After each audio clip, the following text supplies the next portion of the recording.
Hey, it's a local spotlight show here at WJBM Studios in Jerseyville, Illinois, the voice of the Tri-Counties.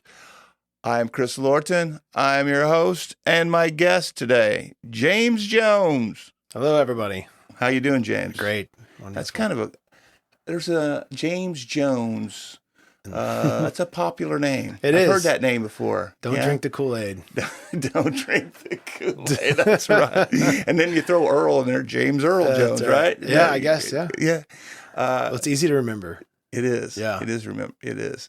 And James, you're a musician. I am. And you are a bona fide. That's what you do for a living, musician. That's what I do. And where'd you grow up at, or where do you live at now? I am from Fort Smith, Arkansas. I grew up there, and I live now in O'Fallon, Missouri. Okay. Yeah. How did you get from Fort Smith to O'Fallon? Well, I was in college at the time, and my teacher said, "Hey, you want to work at this at my church that I'm going to?" And I said, "Absolutely." So he gave me a job. About 4 years after that, I started looking for even a bigger job at a church, and I started working for, a Methodist church. And then I got up here, got a job in O'Fallon at Sunrise Church in O'Fallon. So you've done a lot of work for churches. Yeah, but about 20 years in, working for churches. Now, when you went to college, did you major in what? Music? Yeah, I'm a music major for about I had 5.5 years of college. Okay. But it was broken up in the middle. Okay. What happened in the middle? Well, so me and my friends we had a band. We were writing music. We were pretty big locally, but then kind of blew up and got some notoriety. And a manager out of Little Rock, Butch Stone, picked us up, and we ended up getting a development deal through Sony Records. And then after that, it was Atlantic Records. And we worked with A&R guy, Kim Stevens. He actually was A&R for Matchbox 20 at the time, right before that. What year are we talking about? So this is 2000. That with Kim was about like 2003, 2004, and then up until 2007. I see. So yeah, we wrote like 3 albums, and we toured and did a lot of fun stuff. Were you big time? Well, it was like on the verge. We never actually broke. Okay. It was called Starks, Starkz. Name of the band? Yeah. And we were on 8 different markets on the radio. It was like alternative rock. Uh-huh. And, we played all over the place. We opened for bands like Switchfoot and Nickelback and just really a bunch of, we opened for a lot of great bands. But it just kind of fell apart at the end. Yeah. So I went back to college and then still working on my degree, but then I got a job and I had kids and I had, a wife. And so we wanted to start making some income. So I took the job at the church, and then now I got a job up here full time in a church, like I said, Sunrise Church in O'Fallon, Missouri. Now, were you always very spiritual from a kid growing up, or did you have a transformation at one time? I'm a 3rd generation worship leader. My granddad was a worship leader. My dad is a band director, and he's a history teacher, and he's also a worship leader. And I felt a calling at a young age, probably 16 years old. I already knew, like, God always kind of just was in my life. I believed in him 100%, and also felt like I was a born musician. So I knew, like, who I was and what I was supposed to be. And so I kind of just followed that. Uh-huh. Yeah. And you also have, we were talking beforehand that you run a music camp for kids in the summertime. Yeah, so we started these great camps for kids, teaching worship arts. And kids, even if you hadn't had experience, we brought them in. And we had about 30, 35. We'd break them up into little groups. They'd start a band. They would do art, logo. Even if they didn't know anything about music? Oh, yeah, absolutely. That's the best part, to like teach a kid from scratch. We taught modern instruments like bass guitar, electric guitar, acoustic guitar, keyboards, drums, vocals. And we just taught them that. And then during the week, it was a week-long camp, Monday through Friday. By the end, they had a music video. They had their song recorded. They had an album cover. They had created all this stuff in the classes that we do during the week. And then they do a concert for their parents, and it was awesome. We had kids from 4 different states literally driving miles to to come, and they stayed in hotels to be at this thing. So I really enjoyed doing that. So the camp, how many kids were in the camp? About like I think 35 to 40 kids is about all we had because we break them up into like 4 or 5 different groups. How many teachers involved in taking care of them at the camp? So we had like 6 classes, so we had 6 teachers per class, and But you didn't stay like at a campgrounds. No, it was at a church. It was like in a so building. You said, they stayed in a hotel, or, with their parents or whatever. Yep, and then come into camp and just come into the camp, quote unquote, and then they would spend the week, and we'd work in the classrooms and teach different things. So, sounds great. But is it still going on or not? So I don't do it now. I'm actually looking for people and students to develop because I have a passion for artist development. So yeah. Okay. So you're handling this church. You're doing the music for this church that you work for, right? Mm-hmm. But you also are playing gigs. Around. Yeah, playing gigs around, and. We met at George's recently, your place, a couple months ago. Yeah, my old place. Yeah, my old place. Yeah. And where else do you play around here? Okay, around here I've been playing in Grafton in a place called the Ruble Hotel, and they have attached to it the Abigail Bar. And I've been doing a lot of cool events there, like a live music bingo, which is incredible. I actually play the song, and then you stamp it, and then we play games. I know, it's great. So they got to recognize the song. Yeah, they got to recognize the song, but I do it pretty well, It's not like it's not awful. I'll say that. No, that sounds fun. But then they punch it, and we also do like costume contests where they come dressed, in their favorite like 80s outfit, and then we'll do like a dance off and a sing along and all these different types of things. Okay, so you're doing this at the Ruble Hotel? Yeah, we've been doing it at the Ruble Hotel. It's awesome. Yeah. The owners, we know the owners from Sunrise. They are from Sunrise, and they ended up buying the hotel, and now they're running it. It's great. Okay. And but it still is a bar, right? Restaurant. It's a hotel bar restaurant. Yeah. All in one. There's a patio wrapped around the back. It's beautiful. It's right off the river. You can see it. It's gorgeous. Yeah. Well, my brother Jeff bought that after the 93 flood. Oh yeah. And renoed it and turned it into the Ruble. Oh, it looks that it is today. It's still rolling. It was been the Ruble. Do you notice that bar in there? Yes. Do you know where that bar came from? No. 1904 World's Fair. Really? Yeah. Wow. That's where that bar came from. Isn't it gorgeous? Wild? Yeah. Wow. Yeah. Amazing. Yeah. Okay. And then he's got the Aries. You ever play at the Aries? I have not played there yet. Okay. I'd love to. How about George's? Do you like playing at George's? Man, George's is awesome. Yeah. So I've played. What do you like about it? I go all these different places and I play, and usually I'll market myself and all that. And people come and they're eating dinner and it's all good. But George's, there's this weird atmosphere. Like people are there to be a part of what's going on. They come for the music. They want to be there, and it's a lot about the music. They come for the music. Mm-hmm. And I've had nights where I'll be playing there and there's people waiting and waiting for me, to start playing, like down, like waiting in line. Yeah. Like there's a line and it's cool. And I've gotten to know some of them and they keep coming back and it's great. The people there are just sweethearts. They're Christians. They're just good people. And they just, I don't know, they support. They've just been supportive. Yeah. You got to get there early. I know. You got to get there early, like on Friday night. I know. If you don't get there by, if you're not there by 5, it's going to be hard to get a seat. Yeah, that's right. So anyway, it's just a great atmosphere and I really feel welcome there and it's embraced, which is different from most places. Yeah. Well, that's good to know. Yeah. I like that place. Me too. Yeah. Yeah. And I heard you playing in there and I'm like going, man, of course, I had never heard you, I heard you a couple times, and I'm like, hey, I gotta get you in studio. We got to do some recordings. And that's what we're going to do today. Well, good. I'm glad. We're going to get excited. We're going to get some recordings. So if you're listening now, you'll hear some of these songs that James is going to do. We'll play them on Local Vocals and also on WJBM Radio YouTube. We're going to do a video recording as well. So plan ahead for that. It'll be fun. We haven't made it up yet, but we're going to. Hey, if you're just joining us, I have James Jones with me. musician. James, what about this Christian album that you put together?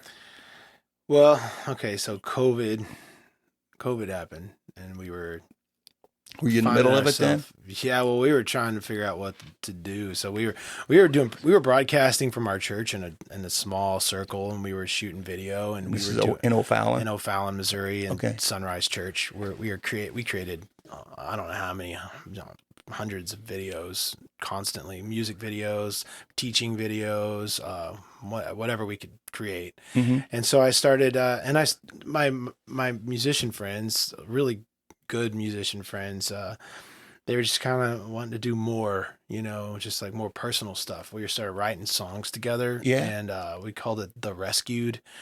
Now, the name never stuck or anything. Now it's really a collective of people who just want to write songs and put them out, and that's it. I mean, whatever happens, no big deal.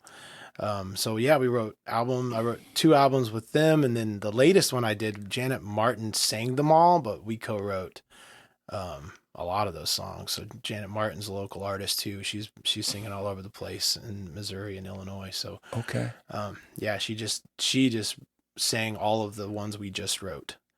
Do you ever get any of your songs on radio? I've had some good success on independent Christian radio. I had a song about 2 years ago that was 9 weeks of number 1.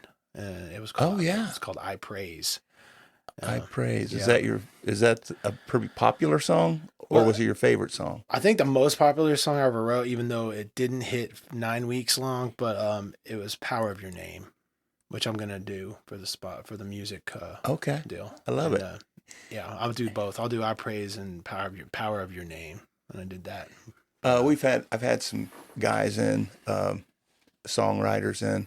Mm-hmm. How about you on songwriting? I've had some of them tell me that it just comes to me and I get going and I can write. They just, the melody. How do you write songs? When I was writing, those songs just came to me out of nowhere. So I did a lot of praying, a lot of time just reflecting and hanging out, read the Bible, and just all of a sudden the melodies and the words would just come to me, and I would just write them down and put them out and just record them right then and there. In fact, one night, my favorite song I ever wrote is a beautiful song. It's a song, it's a multi-layered song. It's like from me to God, the Father, my Father, and then me to my son. So my promise to my son to be the best father I can be. I have a son with severe autism. His name is Robert. Okay. And I wrote this song. Literally, I think God wrote it through me, because I was playing in front of a microphone, just doing an ad-lib session on my own. Whatever happened. Mm-hmm. I wasn't necessarily trying to write a song. And so I just started, literally, the song came straight through the entire thing from top to bottom. All ad-lib, didn't sit down and try to write it. Just literally came straight Just out of me. ad-libbed it and created it. Yeah, it's called Forever. Yeah. Are you going to do that one too? I am going to do that one. Yeah. Yeah, but I dedicate it to my son, and I believe that it's also, I wrote it. It's a conversation between me and God, but it also is a conversation and a promise to me and my son. Is your son a musician as well? Well, I have sons who are musicians, but Robert is severely autistic. He's nonverbal, so. Oh, okay. Yeah. All right. How about your others? How many sons? So I have a son named Caleb who just did his school play, and he was the Candyman in Charlie the Chocolate Factory play at his school, and he sang the solo, and he was nailing it. He did a great job. I'm very proud of him. His name's Caleb. Okay. Great job. Any other children? Yeah, Abigail and Robert, and then my son Skylar. Okay. All of them musicians? The rest of them? Well, my daughter, she wants to be a nurse. Yeah. And she's a very caretaking person. And then my son Skylar is a chef. Oh. Yeah, he's a great one. He's a good cook. How old is he? He's 20. He'll be 20. He's 25. Okay. Wow. Yeah. That's hard for me to believe you got a kid 25. I know. I'm 46 years old. All right. Super. So you're playing music. How often do you play a week? So, man, on a good week, I'll do 5 gigs, 4 gigs. No kidding. Yeah. I'm sometimes like this last week, I try to take some time to spend with other people and do other things. So I went to my son's play and I did a thing for my church people, my volunteers at the church who do such a great job for us at Sunrise. But man, if I could play 4 nights a week, that'd be awesome every week. Is it hard to get things booked? My great, awesome manager and some friends of mine help me book, but sometimes it can be hard, but a lot of the times it just fills up.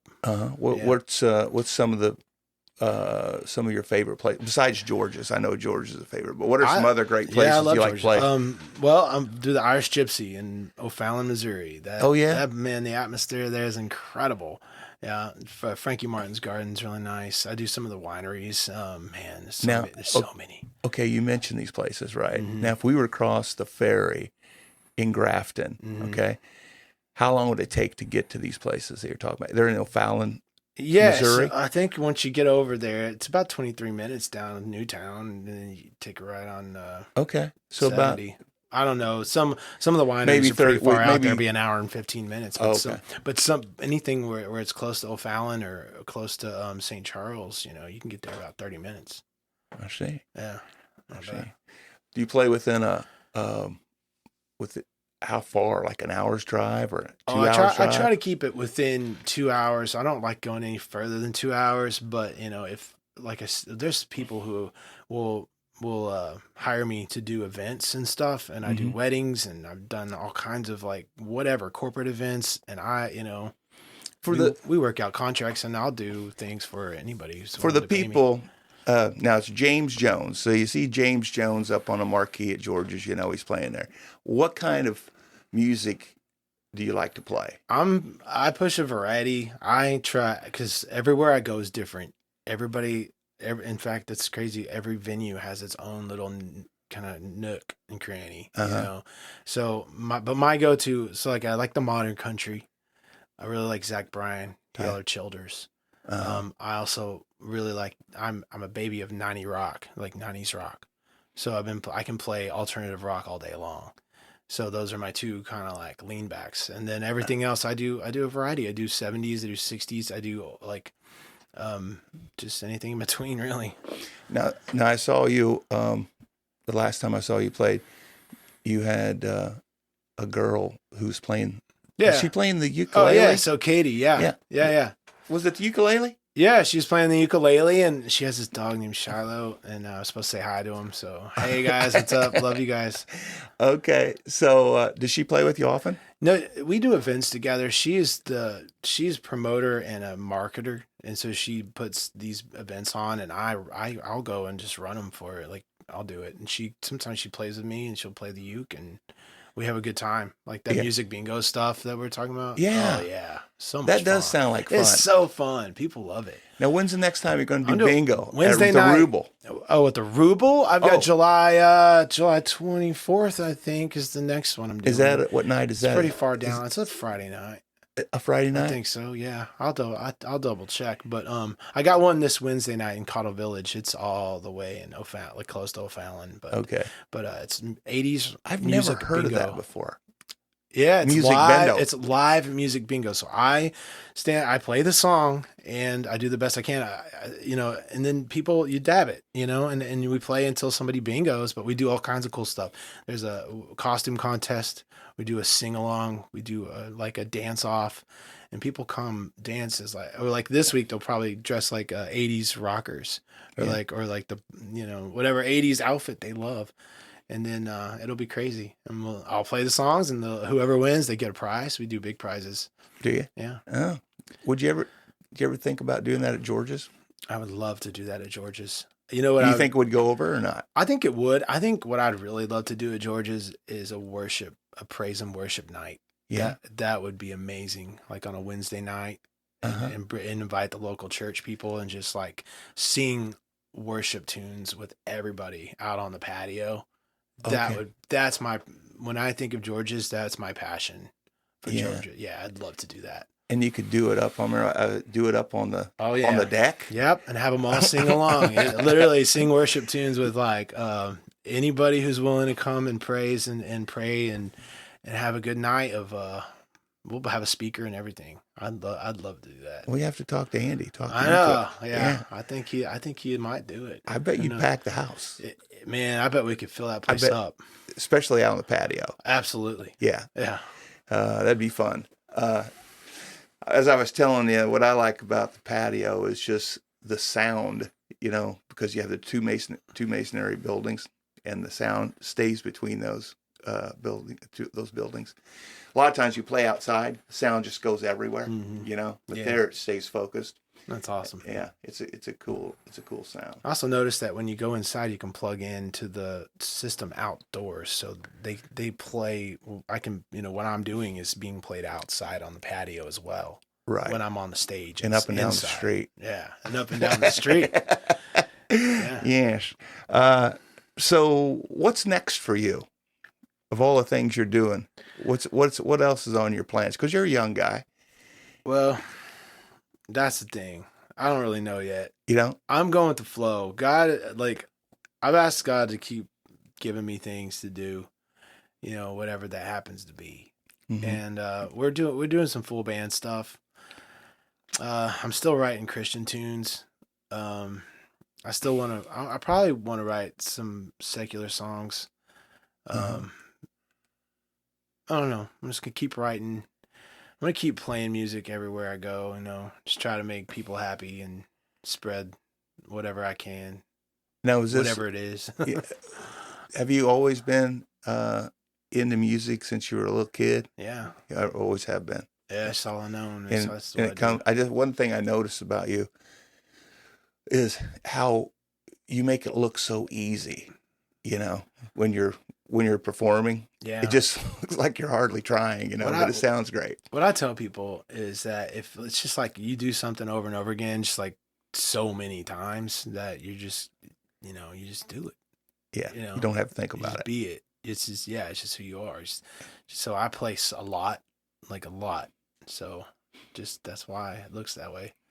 But it's a struggle sometimes. Is it? Yeah. Yeah. I work hard at it. I bet you do. Yeah. I bet you do. Try to. Any last words of wisdom before we wrap this interview up? Oh, man. No. I just love my kids. Dedicate my life to God. I'm excited to play, music, and I'll be playing around here quite often. Hopefully I'll be playing at George's more often too. And you're down at the Rubel? Yeah, I do the Eckert's Farm out there. Oh, do you? Yeah, the winery. Okay. Across the street from it anyway. I forget what it's called, but it's a nice place. It's very nice, actually.